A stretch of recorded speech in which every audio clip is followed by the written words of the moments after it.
जय हिंद. माझं नाव जमीर शेख. आपण बघितलं असेल की नई जिंदगी भागामध्ये आणि विमानतळाच्या आजूबाजूच्या परिसरातील काही जागा हे विमानतळासाठी पुन्हा एकदा प्रस्तावित करून ती जागा घेण्यासाठी काही लोक प्रयत्न करत आहेत. आपण बघितलं असेल काल माननीय जिल्हाधिकारी असतील त्यांनी एक बैठक घेतली होती की नाईट लँडिंगसाठी जी जागेची आवश्यकता आहे ती जागा रिकामी करण्यासाठी ते प्रयत्न करत आहेत. परंतु पूर्वी पालकमंत्री जयकुमार गोरे साहेबांनी सांगितलं की या ठिकाणचं दक्षिण उत्तर भाग हे त्या ठिकाणी आपल्याला प्रस्तावित करणार आहे आणि त्या ठिकाणची जे ना घरं हे काढणार आणि तिथली जागा घेणार आहे अशा प्रकारचं एक वक्तव्य त्यांनी मीडियासमोर येऊन सांगितलेलं आहे. एकीकडे आपण बघता की दक्षिण उत्तरची जर बाजू बघितली तर मदिना चौक पासून ते अमन हॉटेलपर्यंतची जी जागा आहे किंवा त्याच्याही पेक्षा पुढे मग ते नई जिंदगीचं त्या भागही येतो आणि नई जिंदगीचं या भाग म्हणजे सहारा नगरला लागूनचा एरिया आणि तिथे भीमाशंकर नगर वगैरे त्या एरियाला सुद्धा लागून काही एरिया येतं आणि जवळपास 109 एकर जागा हे नेमका विमानतळ प्राधिकरणाची कुठं आहे याचा थांग पत्ता त्यांनाच लागत नाही आहे.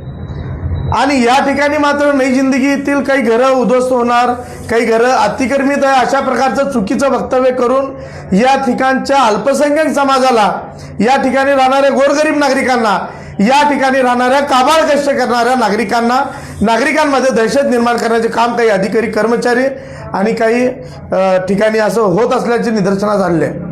आम्ही लवकरच नई जिंदगी बचाव कृती समिती या ठिकाणी स्थापन करतोय. नई जिंदगी भागातील आणि शहरातील काही महत्त्वाच्या काही लोकांना घेऊन या ठिकाणी आम्ही एक कृती समिती तयार करून शासनाविरुद्ध त्याचबरोबर विमानतळ प्राधिकरणाविरुद्ध सामान्य लोकांची घरं वाचवण्यासाठी एक मोठा लढा या ठिकाणी उभा करण्याचा आमचा एक मानस आहे. आणि आपण बघितलं की नई जिंदगी भाग म्हणून या ठिकाणी ओळखलं जातं, परंतु हा भाग कुठल्याही परिस्थितीमध्ये अतिक्रमित नाही हे मी माननीय जिल्हाधिकारी असतील, पालकमंत्री असतील, त्याचबरोबर महानगरपालिकाच्या आयुक्तांना सांगतो की हे अतिक्रमित भाग नाही, हे तर कोणी येऊन कब्जा करून राहिलेलं नाही. या ठिकाणी जेवढ्या लोकांची घरं आहेत हे त्यांनी मालकी पुराव्याच्या द्वारे तिथे खरेदी करून घेतलेले आहे.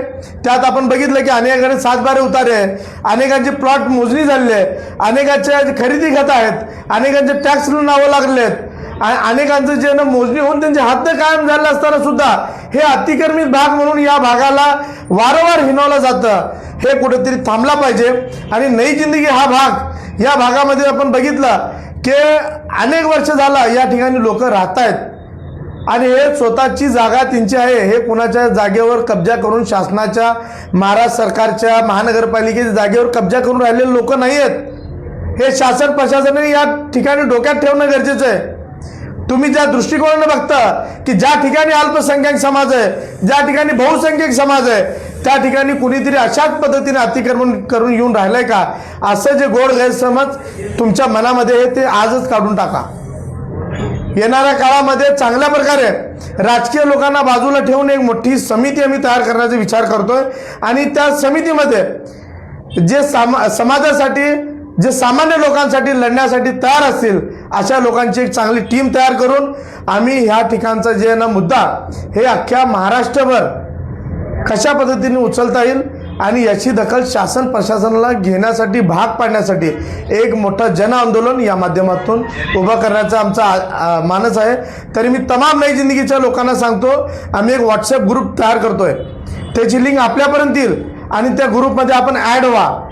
जे चालू घडामोडी असतील, कशा पद्धतीने लढा उभं करायचं, समितीमध्ये कोण असतील, कशा पद्धतीने समिती तयार करायची आणि सामान्य लोकांची घरं कसं वाचवायचं याच्यासाठी आपण प्रयत्न करूया. एवढंच मी तुम्हाला सांगतो. राजकीय लोकांबरोबरचं प्रेम बाजूला ठेवून या ठिकाणी प्रत्येकाने आपापला राजकीय विचार बाजूला ठेवून या ठिकाणी सामील व्हा.